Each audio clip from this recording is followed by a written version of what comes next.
पहाड़ों और चमचमाती झील से घिरा हुआ एक शांत जादुई साम्राज्य है। बच्चों और जानवरों से घिरी लारा मुस्कुराते हुए गांव वालों की हेल्प कर रही है। दूर एक रहस्यमय अंधेरा जंगल है और लारा उत्साहपूर्वक जंगल की ओर देख रही थी तो गांव वालों ने डरे हुए भावों के साथ लारा को देखा। लारा किनारे चलते हुए एक फंसी हुई एक छोटी सी लोमड़ी को देखती है और लोमड़ी को तुरंत बचा लेती है और जंगल की छाया में गायब होने से पहले लोमड़ी ने पलकें झुकाते हुए लारा को थैंक यू बोला। आवाज के साथ लोमड़ी के चारों तरफ एक जादुई चमक दिखाई देती है। गांव में रात को एक तेज हवा के साथ घना कोहरा पसरा हुआ था। एक छायादार आकृति हाथ में चमकती हुई टेढ़ी मेढ़ी लाठी के साथ थोड़ी सी दिखाई देती है। टेढ़े मेढ़े चेहरे के साथ भयानक आंखें और एक खतरनाक सी उसकी छवि थी। लारा चुड़ैल के सामने बड़ी ही बहादुरी से खड़ी थी।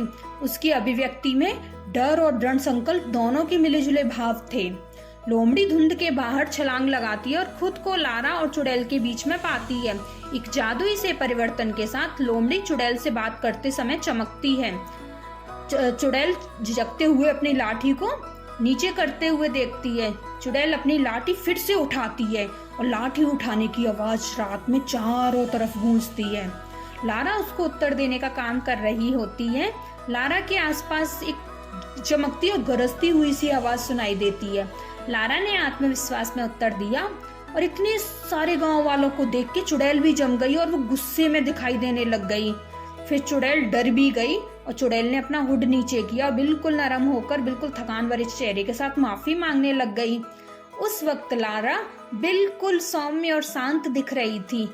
चुड़ैल ने फिर अपनी लाठी से पूरे गांव को खुशहाल बना दिया। जैसे ही सूरज की रोशनी पेड़ों से होकर गुजर रही थी, जानवर और पौधे फल फूलने लग जाते हैं। चमकते जंगल के साथ गांव वालों के साथ जश्न मनाते हुए लारा मुस्कुरा रही है। जंगल के किनारे पर खड़ी हुई चुड़ैल अब इतनी भयानक नहीं दिख रही। वह भी मुस्कान के साथ लारा को जाते हुए देखने लग गई। लारा गांव लौट गई और इस कहानी से हम सीखते हैं कि चाहे कितना भी डर लगे, उसके बावजूद भी दूसरों की हेल्प करने में ही सच्चा साहस है।